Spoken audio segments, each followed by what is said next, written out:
Boa noite a todos que estão chegando, sejam bem-vindos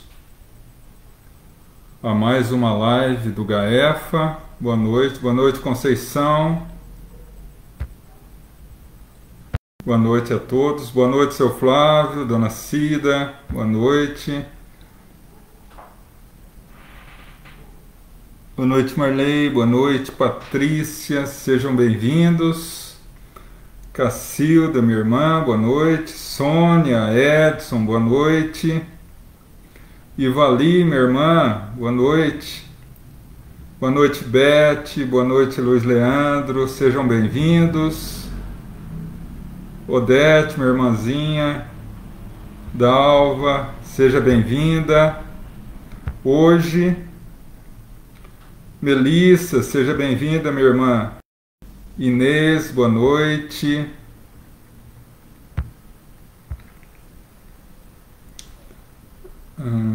Marcelo, boa noite. Valdete, Lalinha, boa noite.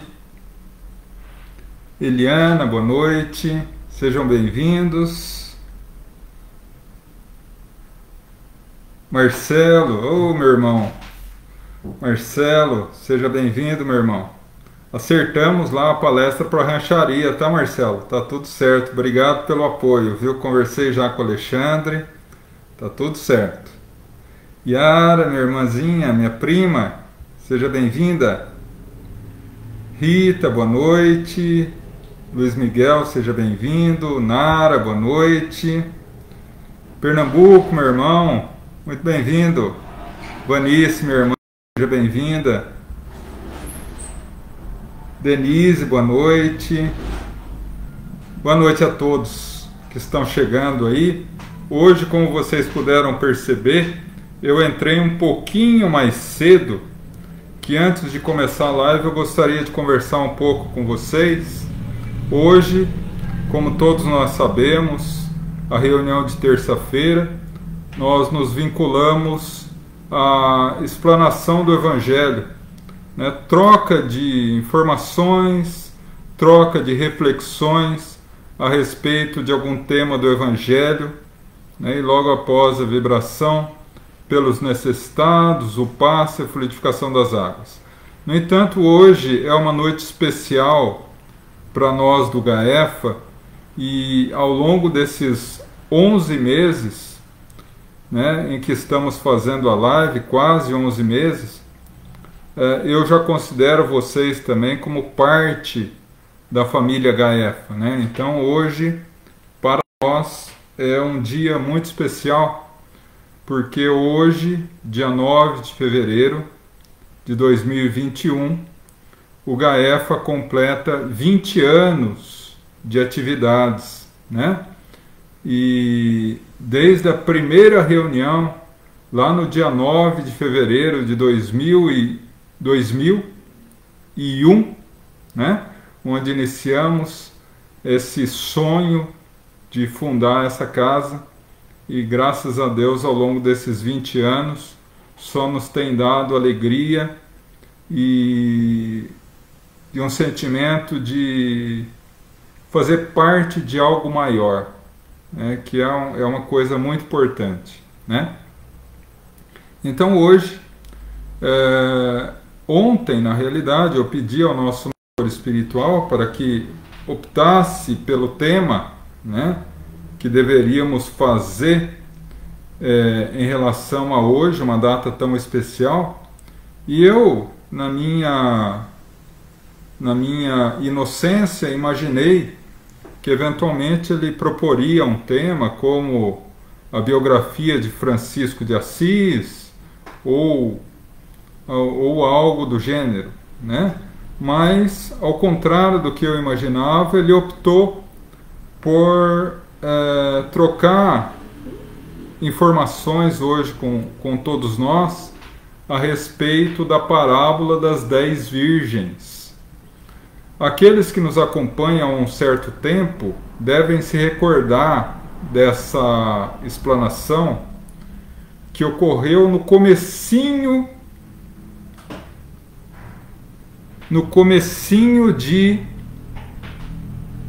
de novembro né? Mas naquela ocasião nós fomos pegos de surpresa por uma chuva muito grande, uma tempestade mesmo, e estávamos com muita dificuldade porque ainda não tínhamos microfone. Então ficou muito difícil fazer essa explanação, ela foi cortada ao meio e inclusive eu nem a coloquei no nosso canal e nem a deixei na página do Facebook. Então hoje vamos refazê-la, porque em realidade é um assunto muito interessante, é uma parábola muito profunda e que traz um conhecimento para nós muito atual, né? Então hoje nós vamos falar dela como uma forma de gratidão a esses nossos irmãos que ao longo desses 20 anos vêm trabalhando conosco de forma incansável. Bom, eu gostaria apenas de entrar em contato com o Pernambuco, né, meu irmão? Que eu vi aqui que você colocou que está cortando a conexão. Para nós aqui aparentemente está tudo em ordem, né? Para vocês está tudo ok? A imagem, o som, está tudo certo? Porque para mim aqui está tudo em ordem, tá? Tente sair e entrar novamente, ou se você tiver no celular, reiniciá-lo, talvez resolva, tá? E do mais, sejam todos bem-vindos. Daqui 1 minuto nós iniciamos a nossa reunião. Boa noite, José, boa noite, Ana Cleide, boa noite, Licélia, boa noite, Rosineide, minha irmã, seja bem-vinda, Gláucia, Selma, Luzia, Maria Ângela, boa noite, Mário, boa noite, Ângela, boa noite a todos, boa noite a todos que estão chegando aqui para a nossa live. Vânia, a honra é toda nossa, Rosineide, tê-los na nossa família HF, né? 8 horas, então vamos iniciar a nossa reunião.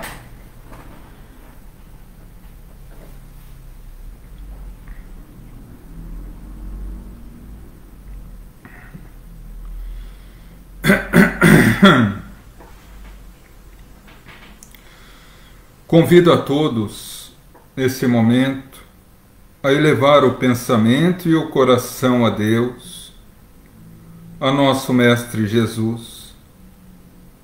Vamos entrar em sintonia com os nossos amigos espirituais, para que ao longo de toda a nossa reunião, eles nos possam conceder a paz, a harmonia, bênção, proteção, auxílio para as nossas necessidades íntimas, e ao sairmos desta live, possamos ser renovados e fortalecidos para continuar as nossas tarefas.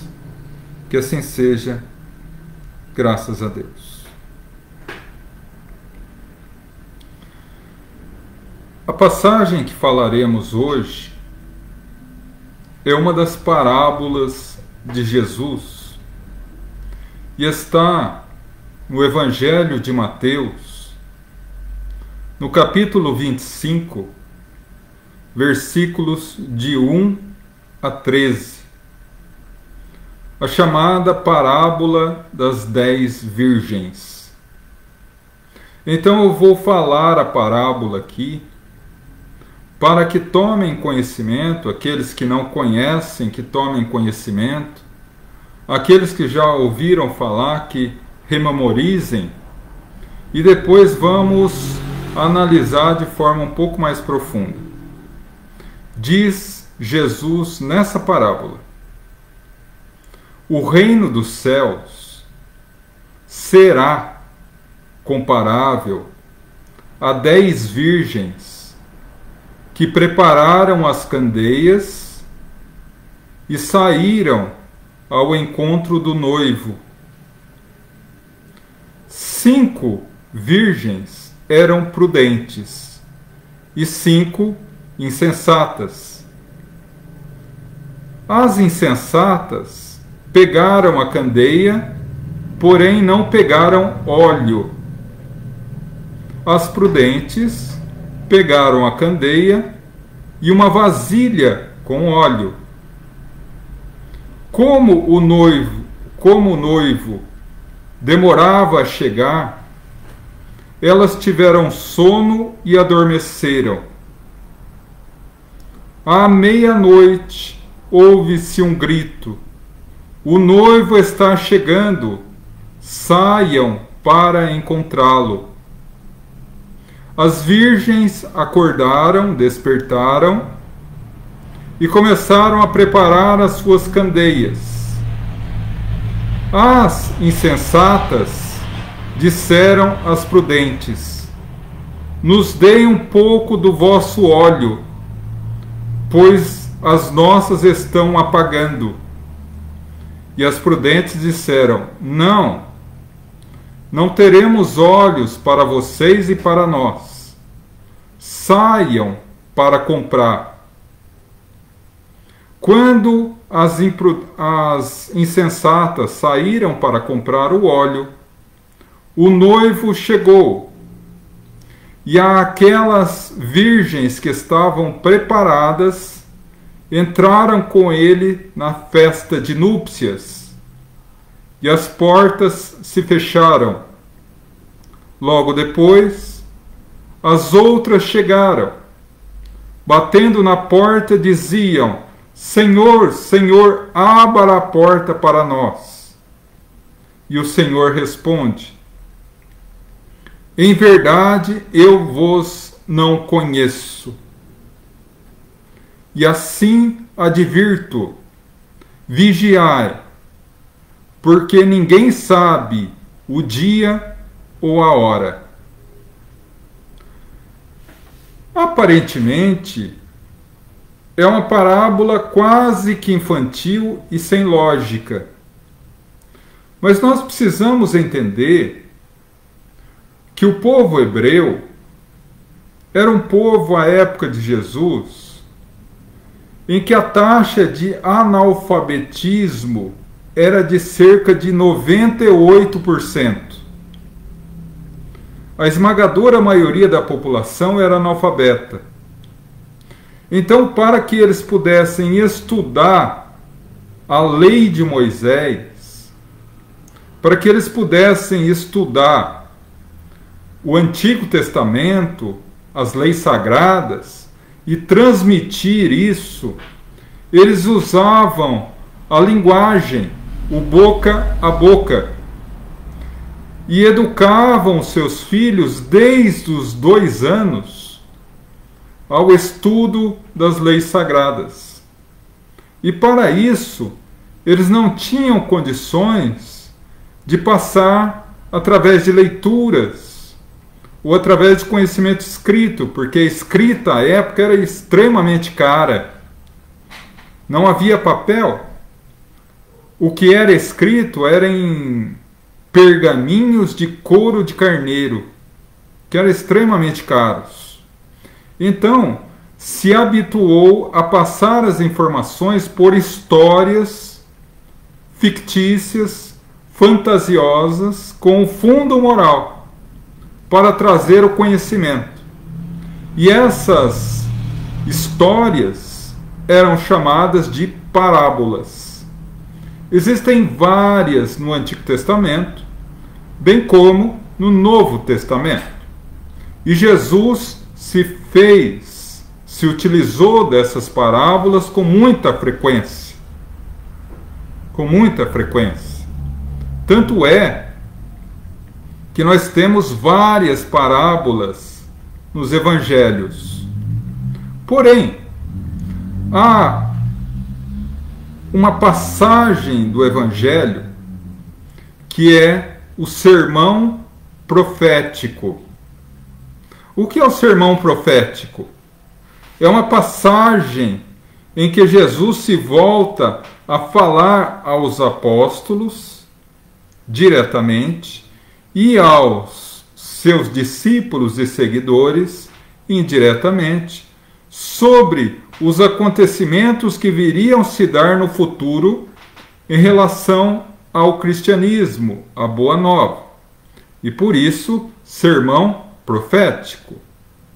E dentre esses ensinamentos, temos exatamente a parábola das 10 virgens.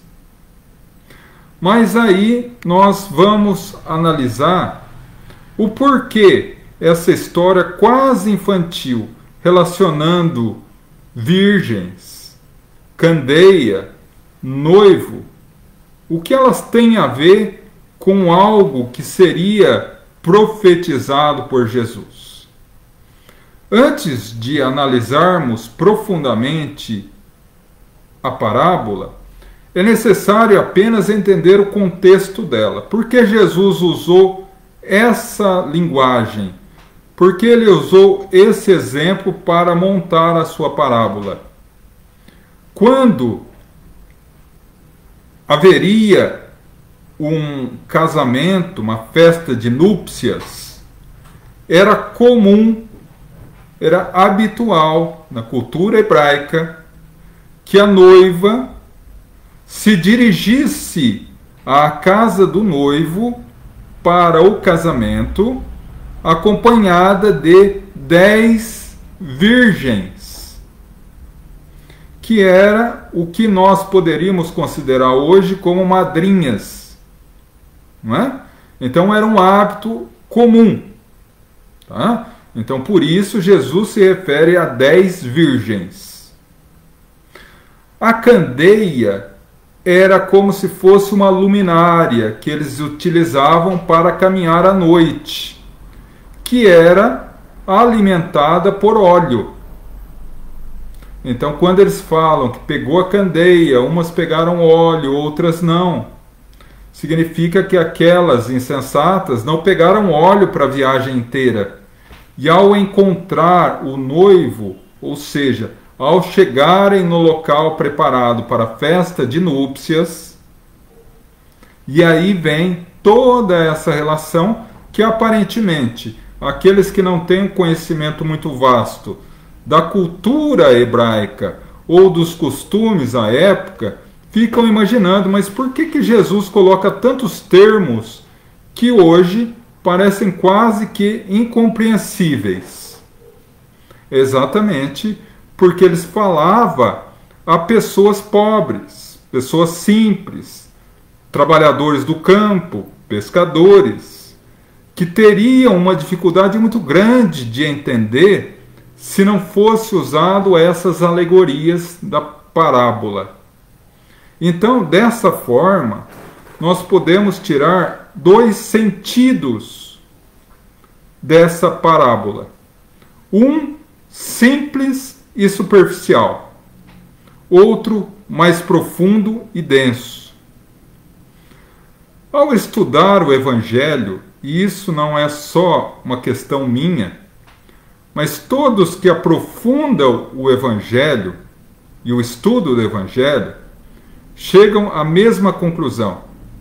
Não há uma vírgula que Jesus tenha dito que não tenha uma informação por trás, que não tenha um ensinamento profundo, que aparentemente, quando lemos rapidamente, sem reflexionar ou sem estudar determinada passagem, nós não compreendemos. Por isso Jesus diz: as minhas palavras só entenderão quem tiverem olhos de ver e ouvidos de ouvir. E essa parábola também. Então, o primeiro entendimento que temos é um entendimento superficial e simples. Qual seja, analisando rapidamente a parábola, entendemos que Jesus tratava ali não de um casamento, mas tratava ali da necessidade da humanidade escolher pelos verdadeiros bens, pelos verdadeiros tesouros, que são os tesouros espirituais. Porque, afinal de contas, mais à frente, no Evangelho de João, Jesus nos fala: procurai primeiro os tesouros no reino dos céus, e tudo o mais vos será dado por acréscimo de misericórdia. Ou seja, em vários momentos, Jesus falava que o real tesouro da nossa vida é os bens espirituais. E mais uma curiosidade, isso não é algo muito relevante para o nosso estudo, mais uma curiosidade. Mais um elemento que nos propõe dizer que a parábola das 10 virgens é sim uma parábola profética, não apenas por estar naquilo que os estudiosos do Evangelho chamam de sermão profético, mas também por ser a única parábola em que Jesus utiliza o verbo no futuro. Ele sempre diz: o reino dos céus é comparado a um campo. O reino dos céus é comparado a um tesouro escondido. O reino dos céus é comparado a uma pérola de grande valor. O reino dos céus é. Mas quando analisamos essa passagem, essa parábola, é a única que Jesus se refere no verbo no futuro. O reino dos céus será comparado a 10 virgens. E não é comparado a 10 virgens, nos dando a real dimensão que ele falava do futuro da humanidade e da sua relação com a sua mensagem luminosa. Mas o estudo superficial não basta. Como diz Emmanuel lindamente em uma das suas mensagens, conhecer o Evangelho é trabalho para alguns dias, praticá-lo, trabalho para algumas encarnações. E quanto mais conhecemos o Evangelho de Jesus, mais fácil nos é a compreensão do real sentido das palavras do Mestre, e mais fácil nos é o movimento de despertamento e de caminhar rumo a esses ensinamentos, colocando na prática aquilo que aprendemos na teoria.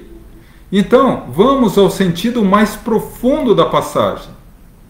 Essa passagem é composta de 5 parágrafos. Se nós fôssemos fazer uma interpretação profunda de toda a parábola como inteira, ficaria muito confuso, muito complexo e muito provavelmente nós nos perderíamos no meio do caminho. Então eu convido vocês a fazer um estudo conosco, uma reflexão dessa parábola, parágrafo a parágrafo. Então, nesses 5 parágrafos, eu primeiramente falarei o parágrafo e logo após o sentido profundo desse parágrafo. E aí eu voltarei para o segundo, terceiro, quarto, até chegarmos ao quinto, e aí a conclusão geral do que Jesus quis dizer com essa parábola. Prontos? Apertados os cintos? Vamos lá. O primeiro parágrafo, Jesus diz: o reino dos céus será comparado a 10 virgens que, pegando as suas candeias, saem ao encontro do noivo. 10 dessas 10, 5 eram prudentes e 5 insensatas. As insensatas pegaram a candeia, mas não pegaram o óleo. As prudentes pegaram a candeia e o óleo, uma vasilha ao lado da candeia. Como o noivo demorava a chegar, elas tiveram sono e adormeceram. Vamos parar aqui. Eu já expliquei que esse será reflete a uma informação que ocorreria no futuro da humanidade. Emmanuel, no livro O Consolador, quando analisa essa parábola, ele diz que Jesus usa uma linguagem figurada, em que o noivo é a representação de Jesus, o espírito mais evoluído e perfeito que habitou a Terra, segundo a questão 625 do Livro dos Espíritos. O divino governador do planeta, segundo Emmanuel nos relata no primeiro capítulo do livro A Caminho da Luz. A noiva é a representação da humanidade inteira. E haverá um casamento entre Jesus e a humanidade. E ele então vai além, dizendo que o casamento é a representação da reconexão do homem com Deus. Uma vez que Jesus aqui, na parábola, representa o mensageiro do seu evangelho, que nada mais é do que a representação da lei divina, da lei de Deus.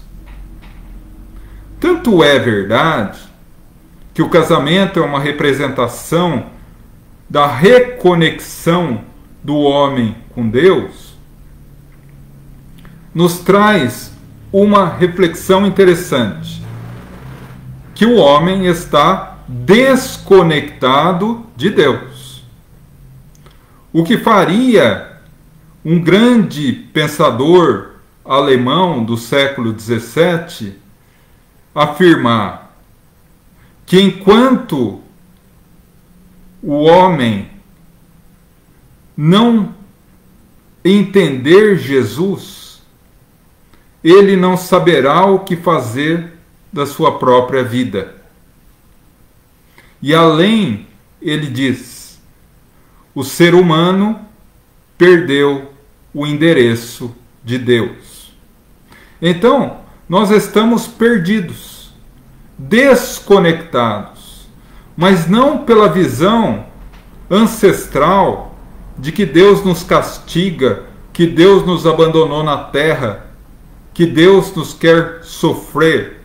Não foi Deus que nos desconectou dele, foi nós que nos desconectamos de Deus.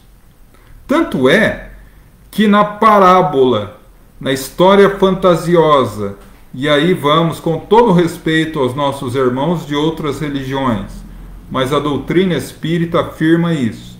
Na visão simbólica do Jardim do Éden, Adão e Eva e a maçã, no momento em que Adão e Eva, a representação do homem, da humanidade, comem o fruto da árvore do conhecimento, que é a representação do conhecimento do mal, nesse momento, Adão e Eva perdem o paraíso.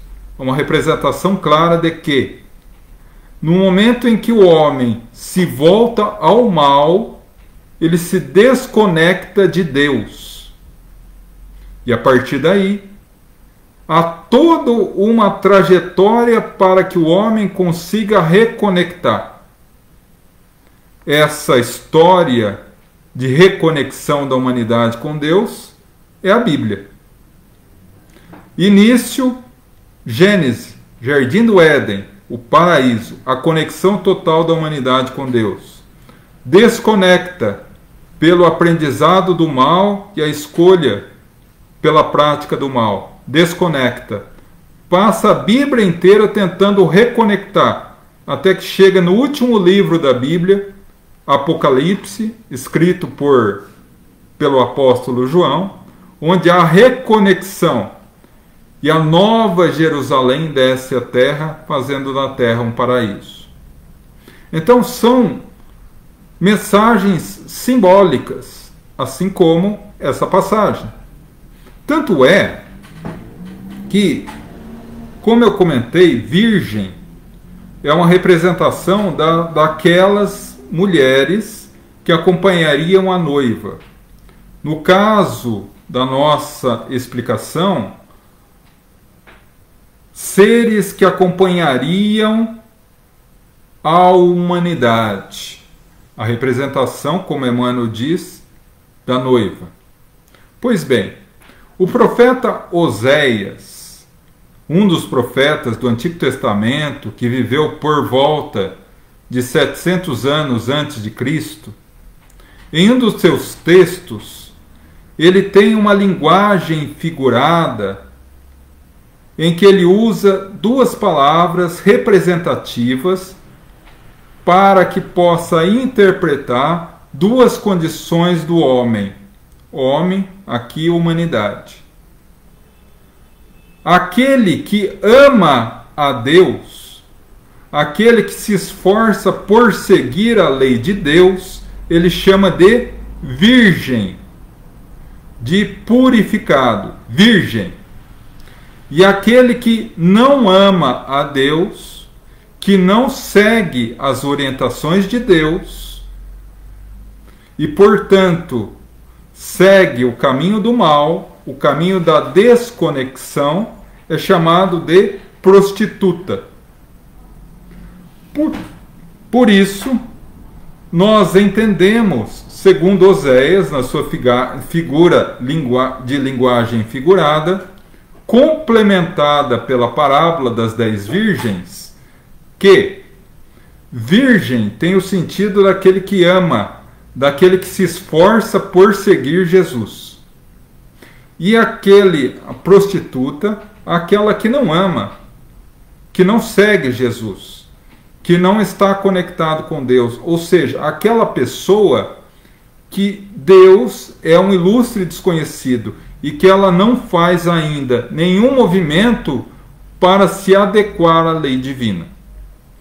Agora, entendemos que as virgens que são constadas na parábola são todas pessoas que se vinculam já à lei de Deus e que se esforçam por seguir. Mas ele coloca que dentre as virgens, dentre as pessoas da humanidade que seguem ou se propõem a se esforçar por seguir Jesus, tem aquelas que iluminam a candeia com a luz vinda do óleo e aquelas que não levam óleo suficiente. E mais, afirma que o noivo demorou a chegar. Por que o noivo demorou a chegar? Porque o casamento demoraria a acontecer naquela época.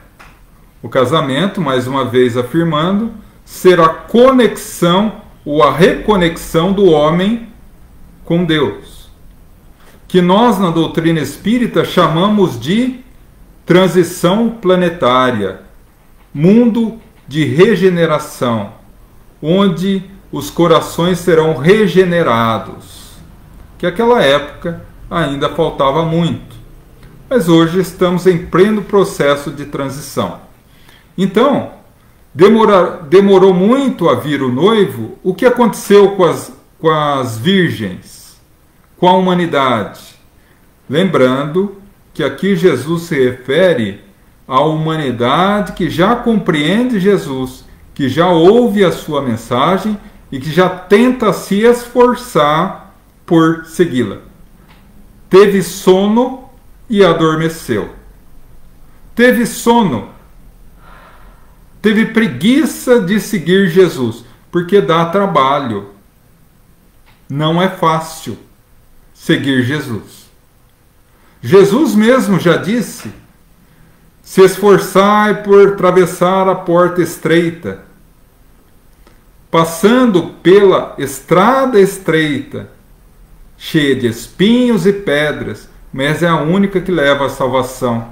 Porque muitos atravessarão a estrada larga, tranquila, que levará à porta larga da perdição. Então nós vemos, além disso, ele dizia a seguir: se fazem isso ao ramo verde, o que não farão ao ramo seco? A luta daqueles que propõem seguir Jesus não é fácil. Jesus, como o mestre dos mestres, o professor por excelência, não restringiu a vir nos dar a lição teórica e ir embora. Ele veio, nos deu a lição teórica e prática. Ele nos ensinou como carregar a nossa cruz, como ele o fez, dizendo que o processo de extirpar, de arrancar o tumor do mal do nosso coração é doloroso e sofrido, como o caminho da cruz, mas nos levará ao Gólgota da nossa própria salvação. Mas nós, ao longo do tempo, adormecemos pelo sono da preguiça, pelo sono das conveniências humanas, e acabamos ficando adormecidos por um longo tempo na consciência. Segundo parágrafo: à meia-noite ouve-se um grito: o noivo se aproxima, saiam para encontrá-lo. Paremos aí. A meia-noite também tem uma representação. A meia-noite é o término de um dia e o início de outro dia. A meia-noite, na Bíblia, tanto no sentido do Antigo Testamento quanto do Novo Testamento, tem o sentido de renovação, de início de uma nova etapa. Termina-se um ciclo e começa-se outro ciclo. Meia-noite. Essa é o alerta que a parábola nos dá. Porque ela diz: meia-noite ouve-se um grito. O noivo está chegando. O noivo está se apresentando. O noivo está vindo. Saiam para encontrá-lo. Ou seja, saiam do sono, despertem para encontrar Jesus no momento da transição planetária. Mas vamos além, para concluir o nosso raciocínio, no terceiro parágrafo, quando a parábola nos fala assim: diante do chamamento, as virgens despertaram, começando a preparar as suas candeias. As insensatas, porque há duas formas de interpretação: as prudentes e as insensatas. As insensatas falam às prudentes: nos emprestem um pouco, nos deem um pouco do vosso óleo, porque as nossas candeias já estão apagando. E as prudentes dizem: não haverá óleo suficiente para nós e para vocês, mas vão comprar o vosso óleo. Vamos parar aqui um pouco. O que isso significa? A primeira questão que nós precisamos analisar é a figura representando a virgem prudente e a virgem insensata. Virgem, nós já entendemos que são aqueles que ouvem a mensagem de Jesus e que, à medida do possível, ou à medida da condição de cada um, se esforça por seguir o Cristo. Mas, dentre essas pessoas que se esforçam por seguir o Cristo, tem as prudentes e tem as insensatas. As prudentes que levam o óleo, as imprudentes que não levam o óleo. O óleo aqui é o combustível para a luz da candeia. Então nós podemos entender o seguinte, que as prudentes são aquelas que elevam-se, iluminam-se através da luz que é alimentada pelo óleo da perseverança. E as insensatas, aquelas que não têm luz própria, porque não têm o combustível da perseverança. Então nós entendemos que as virgens prudentes são aquelas que optam pelos bens espirituais em primeiro lugar, que correm atrás do combustível da perseverança nos bens futuros do mundo espiritual, da prática do amor, da prática da misericórdia, da prática da pureza de coração, da prática da pobreza de coração, como as bem-aventuranças de Jesus. Mas aquelas virgens insensatas são aquelas que buscam a satisfação do óleo humano, dos bens terrenos, que não obstante dar-nos muito prazer, é um prazer temporário, é um prazer falso, é um prazer que não traz luz. E no momento em que o Senhor Jesus, o noivo por excelência, chega para ir ao seu encontro e adentrar a festa nupcial, é necessário que iluminamos o caminho.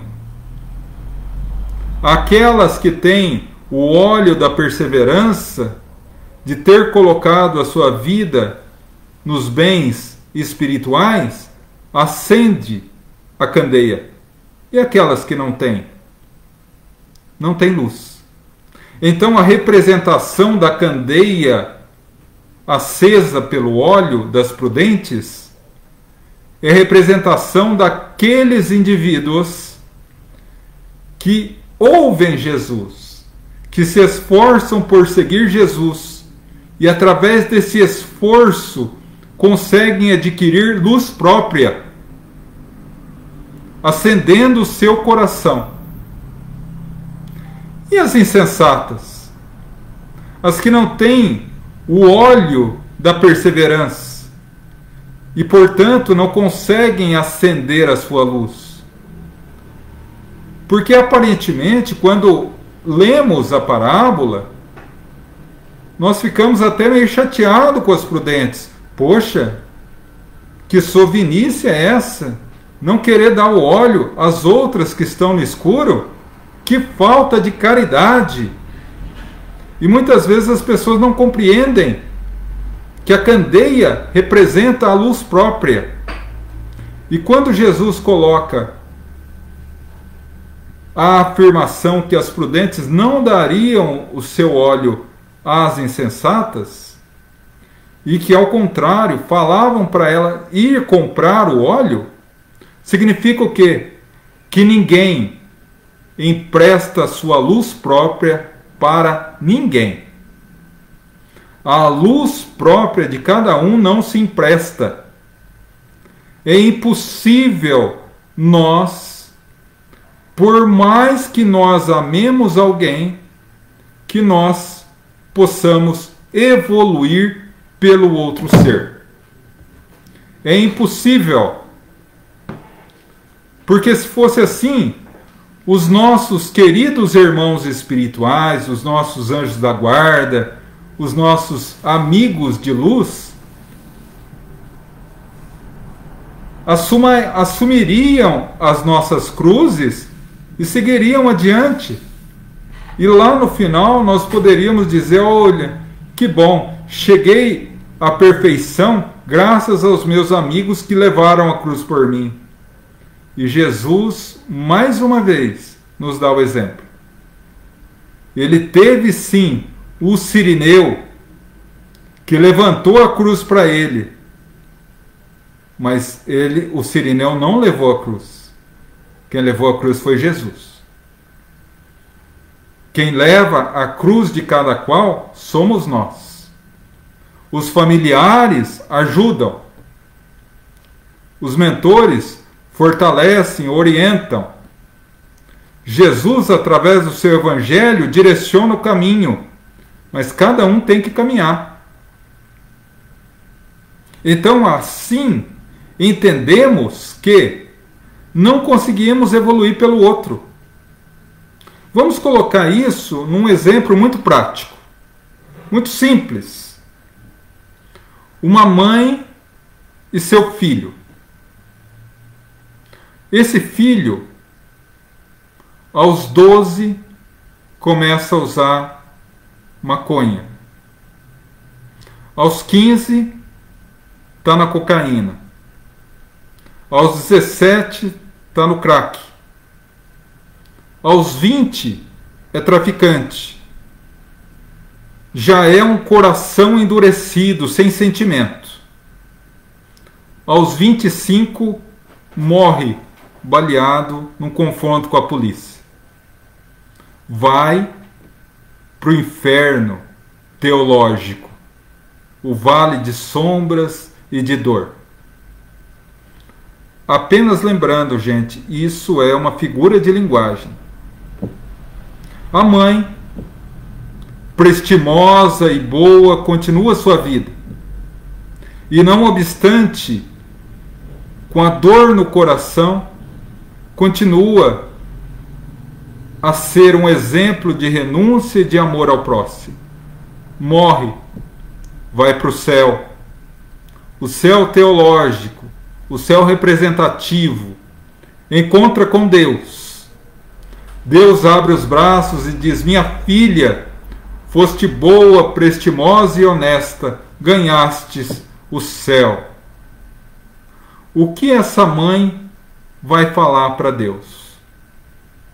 Cadê meu filho? É a primeira coisa. E Deus, o Deus antropomórfico, o Deus punitivo que os homens criaram, dirá a ela: ele está no inferno. Então eu vou para o inferno com meu filho. Não, não pode. Porque você adquiriu o céu e ele está preso ao inferno. Isso não é a bondade de Deus. O que é a bondade de Deus? É dizer: ele está no inferno porque ele errou muito. E ele precisa reparar os seus delitos, porque cada um é responsável pelo que faz. Assim como a senhora não pode resgatá-lo do inferno, não obstante ter encontrado a angelitude. Mas a bondade de Deus é isso. Mas a senhora pode voltar à terra, se tornar uma mulher e recebê-lo novamente no seu ventre como mãe. Naturalmente, como consequência dos seus equívocos, ele voltará com dificuldades sérias, não conseguirá movimentar-se, precisará da senhora durante toda a vida num processo de quase total dependência. Mas durante muitos anos da vida física, ele será nutrido pelo seu infinito amor de mãe. E através dessa nutrição, ele reparará as suas faltas, até que um dia vocês possam adentrar juntos no paraíso. Isso é a bondade de Deus. Dá a todos que erram uma oportunidade. E é também o exemplo máximo de que ninguém evolui por ninguém. Ele errou, ele precisa reparar. terá sim o apoio incondicional da mãezinha, o apoio incondicional dos familiares e amigos, fortalecendo, amparando, indicando o caminho, mas ele que tem que seguir. Então, nesse sentido, esse parágrafo da parábola nos alerta para que ninguém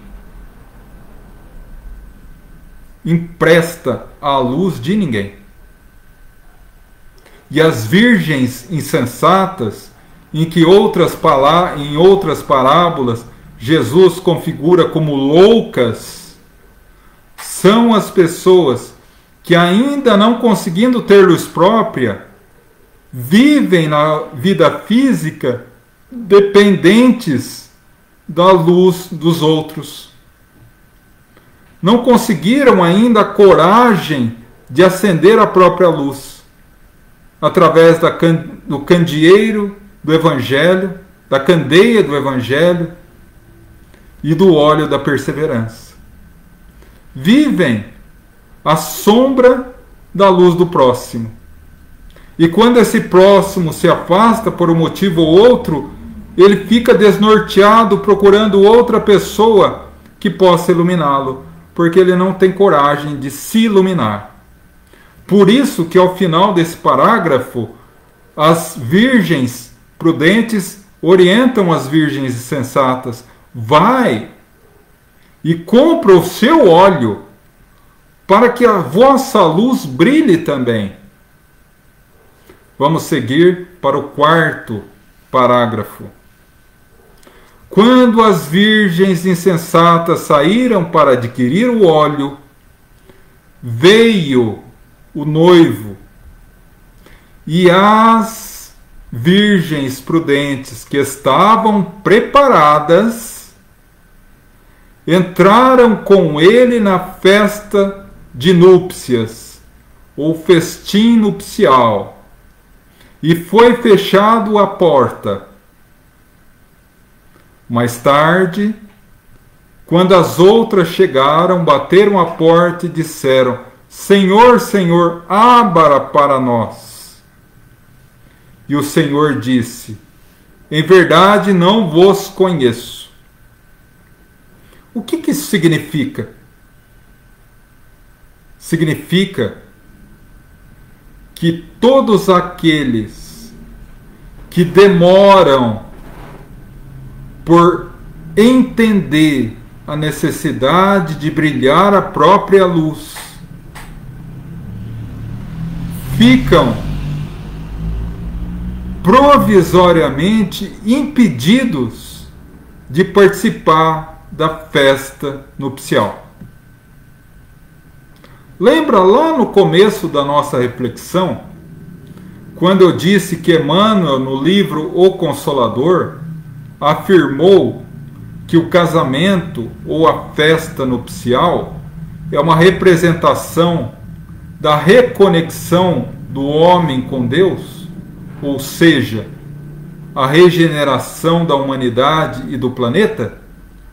Pois bem, aqueles que demoram por perceber a necessidade de se iluminar, transitoriamente são impedidos de participar da renovação do planeta, da regeneração da humanidade. Como o próprio Jesus disse: bem-aventurados os puros de coração, pois verão a Deus. Bem-aventurados os mansos e pacíficos, pois herdarão a terra. Que terra?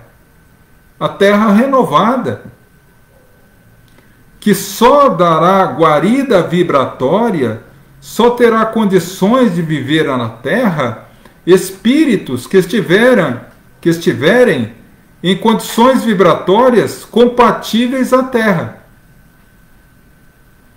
Nossa, mas há 2000 anos Jesus já falava isso?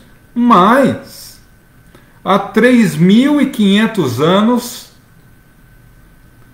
o 4º mandamento da lei de Moisés nos fala: honrar pai e mãe. Para quê? Para que viva longos anos sobre a terra que Deus vos concederá.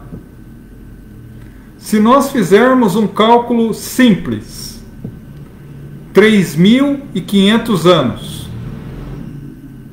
analisando por cima que cada encarnação nossa é de 100 anos, entre viver na Terra, desencarnar e reencarnar novamente, há 350 encarnações, nós estamos ouvindo essa mensagem de Jesus. Prepara, acende a candeeira da sua própria luz. Prepara o óleo da perseverança. A festa de bodas está chegando. E agora? Estamos às portas das festas de bodas. O noivo está prestes a abrir a porta. Nós temos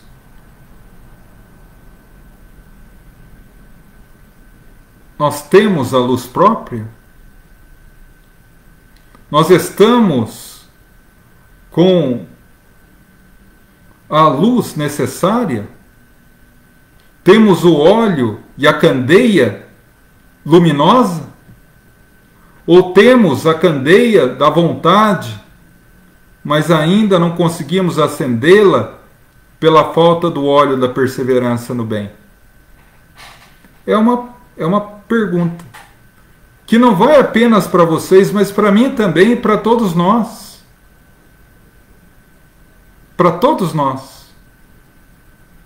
Será que as minhas atitudes na Terra já condizem com a minha luz própria? Ou eu caminho na harmonia da luz do outro? Será que eu já me esforço por acender a minha própria luz? Me desculpe, meus irmãos, mas nós espíritas precisamos refletir mais nisso. Eu também. Eu faço aqui a minha meia-culpa, porque, como diz um dos grandes palestrantes, que é a minha opinião, resguardando Divaldo Pereira Franco, é o segundo maior palestrante espírita que eu conheci, Raul Teixeira. Nós espíritas já não temos justificativa para não viver conforme a verdade que a gente já conhece. Mas vocês preferem alguém desencarnado, alguém mais luminoso? Lacordaire. Quando Lacordaire, em uma mensagem belíssima sobre o perdão, no Evangelho segundo o Espiritismo, diz, aliás, sobre a vingança, me desculpem o erro, ele diz claramente: a vingança é um resquício do período animal. É o animal dentro de nós, em outras palavras. E ele fala além. Isso deve ser gravado na nossa alma. Mas eu me recuso a admitir que um só membro dessa grandiosa família que vive à sombra da generosa doutrina espírita prefira vingar-se a perdoar. E diante dessa mensagem de Lacordaire, se eu tivesse a bênção de estar ao lado dele e a sublime oportunidade de conversar com ele diante dessa mensagem, eu olharia nos olhos de Lacordaire e diria: ô meu irmão, você não conhece os espíritas que eu conheço. Porque todos nós temos essa dificuldade. Mas é um alerta. A parábola das 10 virgens é um alerta. Que a transição planetária está aí, gente. E segundo o livro A Caminho da Luz, de Emmanuel, segundo o capítulo 18 de A Gênese, de Kardec, segundo alguns artigos da Revista Espírita, parênteses rápido e ligeiro, que infelizmente é muito pouco lida pelos espíritas, o processo de transição do planeta iniciou-se com a chegada na Terra da terceira revelação, o Espiritismo. 164 anos no próximo dia 18 de abril. Já não temos justificativa para não viver conforme a verdade que a gente já conhece. E aí ele fala que aquelas que estavam preparadas entraram para a festa, ou seja, aqueles que já têm a luz própria, aqueles que já se esforçam no bem, aqueles que ainda têm o mal, sim. Porque Deus sabe que nós, na nossa atual fase, não somos santos, não somos puros, mas o mal já não nos domina. Caímos, sim, várias vezes, tropeçamos em erros escabrosos, mas já não por vontade própria, mais por fraqueza do que por crueldade. Esses que se esforçam adentrarão a regeneração. E aqueles outros que não se esforçaram por acender a própria candeia, que foram adquirir o óleo da perseverança para depois começar a agir a prática da caridade e do amor ao próximo, esses terão a oportunidade perdida? Não, porque Deus não abandona nenhum dos seus filhos. E Jesus nos fala no sermão último às portas de Betânia: nenhuma ovelha que o Pai me confiou será perdida. Mas não poderão entrar na festa de bodas agora, porque ainda não estão com as vestes nupciais, como diz outra parábola do festim de bodas. Terão que, ao desencarnar, não poderando mais voltar à Terra, porque a Terra evolui, reencarnarão em planetas primitivos, para, através do suor e das dificuldades, aprender a amar, aprender a abastecer a própria candeia, para que um dia, quando acenderem a luz do próprio coração, possam ter acesso a retornar para o lar. Por isso Jesus diz: saiam, eu não vos conheço. Como quem diz, vocês não têm acesso agora. Por agora não. E daí Jesus termina essa maravilhosa parábola com um alerta. Por isso vos alerto, meus filhos. Vigiai, porque ninguém sabe o dia e a hora. Alguém sabe o dia e a hora? E quando perguntado isso a Jesus em uma outra ocasião, ele disse: isso não me compete saber, e nem aos anjos do céu, somente o Pai. Nós espíritas sabemos que essa pandemia é uma peça dentro dessa grandiosa e luminosa engrenagem que está modificando o planeta Terra e a humanidade. E a humanidade hoje está sendo dividida. Lembra do Evangelho de João? Nos últimos dias o Senhor virá e separará os bodes das cabras, o bem do mal. A humanidade está sendo dividida agora. não em aqueles que vão para o inferno e aqueles que vão para o céu, como, com todo respeito, alguns irmãos cristãos de outras religiões acreditam. Não. A humanidade está sendo dividida entre aqueles que já despertaram a sua luz própria pelo suor do seu próprio trabalho de evolução e reforma íntima, aprendendo a duras penas a perdoar, aprendendo a duras penas a compreender o outro, a ser indulgente, a ser benevolente, a estender a mão àquele que nós não conhecemos, a não ser em humanidade, e aqueles que, não obstante acreditarem em Jesus, não obstante conhecerem muitas vezes o Evangelho, não se esforçam em nada para mudar.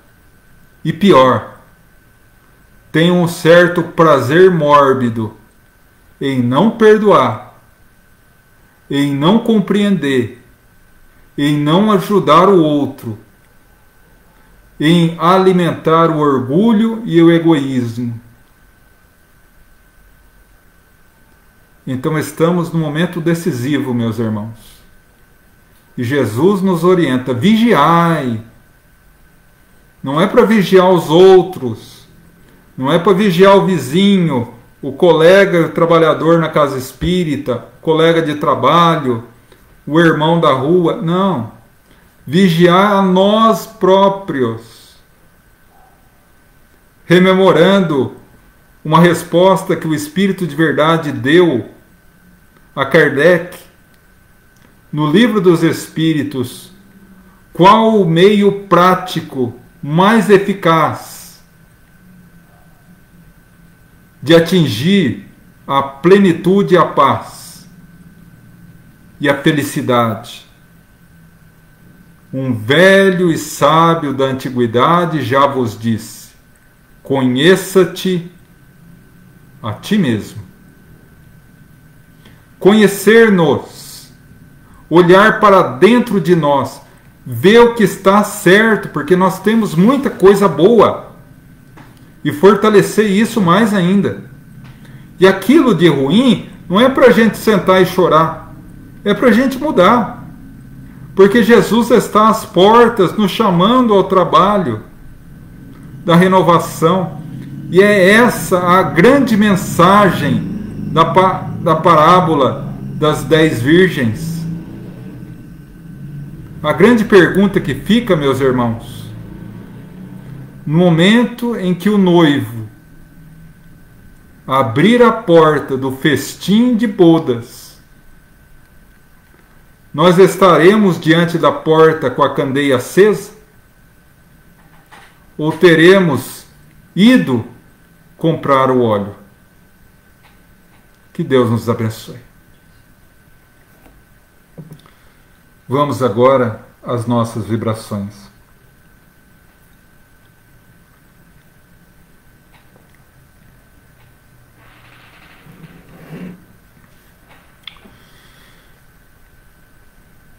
Eu apenas gostaria de lembrar a todos que nesse momento nós vamos fazer a vibração pelos necessitados. Então todos aqueles que tiverem os nomes escritos nos comentários, as pessoas que mentalizarem nas pessoas necessitadas, aqueles que nos pediram oração ao longo da semana, todos serão atendidos. Vamos elevar o nosso pensamento a Deus, abrindo os braços da alma, recebendo um abraço carinhoso de Jesus, o nosso Mestre. E nesse abraço carinhoso, vamos pedir-lhe ao ouvido pelas nossas necessidades e aflições, pelas nossas dores, e Ele, o celeste amigo, haverá de nos amparar, uma vez que nos disse: vinde a mim todos vós que estáis cansados e fadigados, e eu vos aliviarei. Rogamos, Mestre, que teu sublime amor alcance nossos familiares, presentes, ausentes, próximos, distantes, aonde quer que se encontrem, possam receber a visita amiga dos missionários do amor. Rogamos pelos nossos irmãos em humanidade encarnados,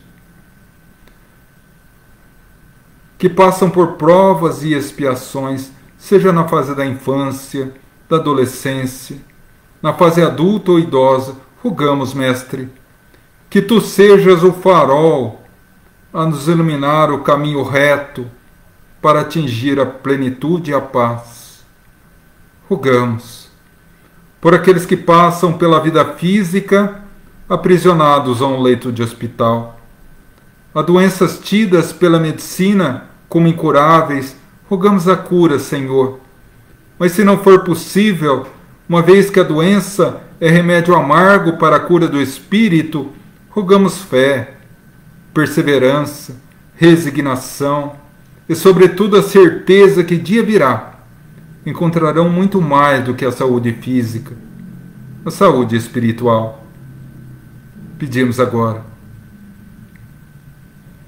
por todos os sofredores da humanidade, encarnados e desencarnados, pelos nossos irmãos em humanidade que passam por essa expiação dolorosa do contágio do Covid, que estão internados ou seus lares, contaminados, seja na expressão mais leve da doença, mas principalmente sobre aqueles que estão na expressão mais profunda e difícil da doença.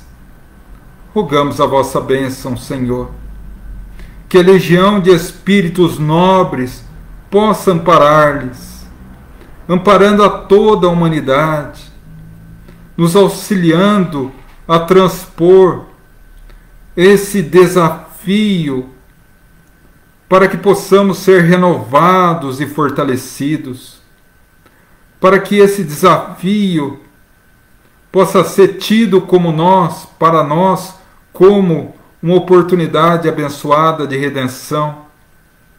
Quando tantos dizem que o Covid veio como um castigo de Deus, que possamos vê-lo como uma oportunidade abençoada de acender a nossa candeia, para estarmos preparados para a sua vinda, Senhor. Rogamos por todos aqueles que nesse momento a nossa mente alcança, e também a todos os necessitados do mundo, que passam por dores, sofrimentos, expiações, angústias do corpo, angústias da alma, angústias da mente, angústias vindo das injunções materiais, sociais, de convivência na família. Rogamos, Mestre, que Tu sejas o toque de luz e de paz, aliviando a carga e a cruz de cada um dos Seus filhos.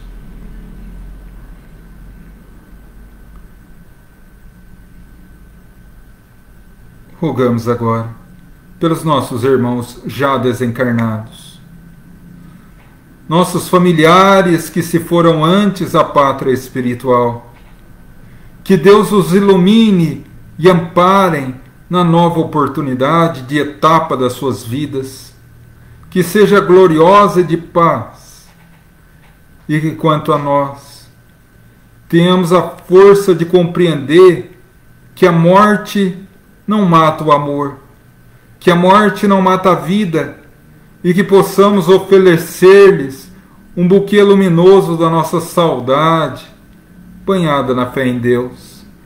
Rogamos por aqueles que no mundo espiritual sofrem consequência de uma vida voltada ao erro. Rogamos por eles, para que o arrependimento seja a chave que lhes abra a porta da vida renovada. pedimos.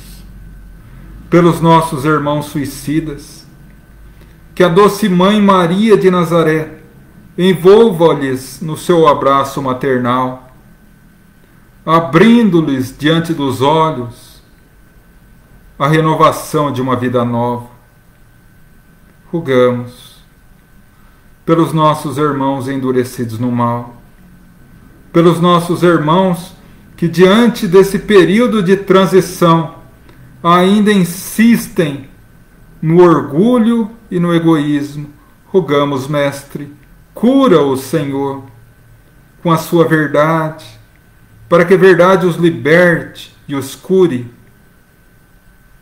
E assim, agradecidos a Deus, o Pai da vida, a Jesus, o constante amigo, e a legião de espíritos que nos abençoa, nosso profundo agradecimento e gratidão.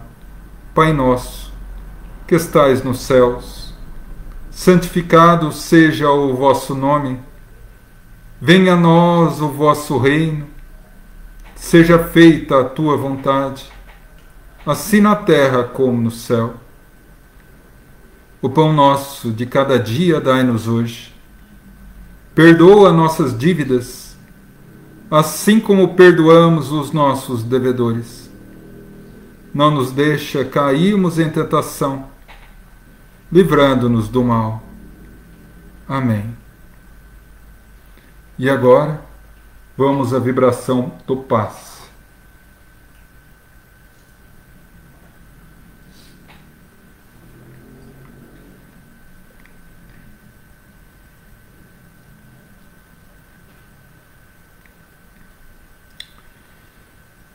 Vamos fechar os olhos do corpo e abrir os olhos da alma. Nos vemos na tranquila e serena praia de Carfanaum. Diante de nós, o lago de Genezaré, que salpica raios de sol ao amanhecer. A brisa nos acaricia a face e as pequenas ondas que quebram aos nossos pés, formando uma renda de água. Alguém nos toca o ombro. É Jesus, que nesse momento, sorrindo, nos envolve em um abraço. E a luz do divino amigo começa a nos envolver todo o corpo físico, revigorando e reharmonizando cada célula. Atinge a nossa mente, iluminando o nosso pensar, expulsando os pensamentos negativos, atinge o nosso coração. O íntimo da nossa alma se estende em glória. Os problemas e dificuldades do mundo se apequenam diante da presença luminosa de Jesus, que nesse instante nos fala ao coração. Envolvemo-nos nessa paz gloriosa. Gostaríamos de estendê-la pela eternidade e percebemos que só depende de nós. Só depende das nossas atitudes mudar, meus filhos. A única ferramenta que separa aqueles que ainda se batem no lamaçal do erro, bem como aqueles que descem do cume das montanhas da perfeição, e a vontade. Filhos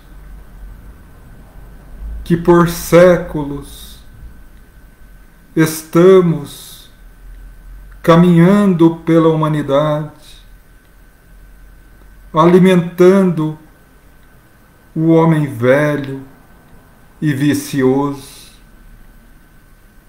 Jesus, como divino pássaro de luz, que pousou sobre a terra, nos trouxe o canto inigualável do seu Evangelho. E nós, empolgados por esse chamamento do Cristo, ainda não tínhamos as plumagens morais necessárias. E não obstante o esforço, não conseguimos segui-lo. 20 séculos se passaram. Eis que o Cristo revive novamente em nossos corações. Pela abençoada e luminosa doutrina espírita, que caiu sobre o solo da humanidade como água generosa, a reverdecer o solo crespado das angústias humanas. Vem nos mostrar que a morte é apenas a passagem para a verdadeira vida e que o Cristo Jesus nos espera com um sorriso nos lábios. Mas depende de nós. Depende do nosso esforço íntimo e, sobretudo, da nossa vontade abandonarmos os erros seculares, deixarmos de ser as virgens insensatas, para que possamos adentrar os festins luminosos do seu reino na terra.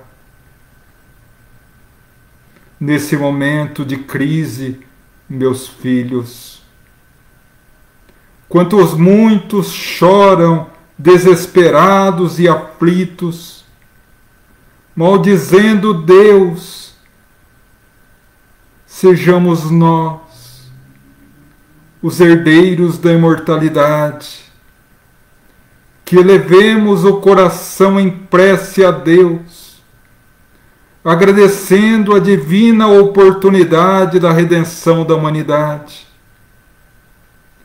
que durante 20 séculos não ouviu o chamado suave do Evangelho do Cristo, e hoje é convocada a ouvir o chamado doloroso, mas eficaz, da Boa Nova. O reino dos céus, filhos amados, não se fará na terra de fora para dentro. O reino dos céus está dentro do coração de cada um de vocês. O reino dos céus está na perseverança e na força de vontade de alguém que tem todos os motivos para se vingar e perdoa. Aquele que no momento da excitação do instinto cala. Aquele que, quase alucinado pela loucura da violência, resolve retribuir com uma palavra gentil.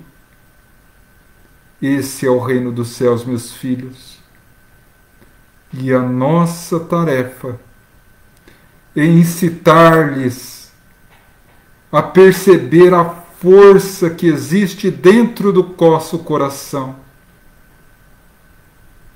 Nosso Mestre nos disse um dia: vós sois deuses. Podem fazer tudo o que eu faço e muito mais. A nós, que no passado trilhamos os mesmos caminhos, encaramos as mesmas dificuldades e dores, e que hoje somos convocados a apontar o caminho da redenção. Tenho certeza, filhos, não obstante doloroso e difícil, é imensamente renovador, porque o céu se abre naqueles que têm a coragem de abrir o coração a Jesus. Fiquem em paz, e que o Senhor da vida ilumine a cada um de vocês, para que possamos ser instrumentos fiéis na mão do nosso Mestre, para a renovação de todos os corações da humanidade, e vermos juntos e em júbilo a renovação do nosso adorado e amado planeta azul. Fiquem em paz.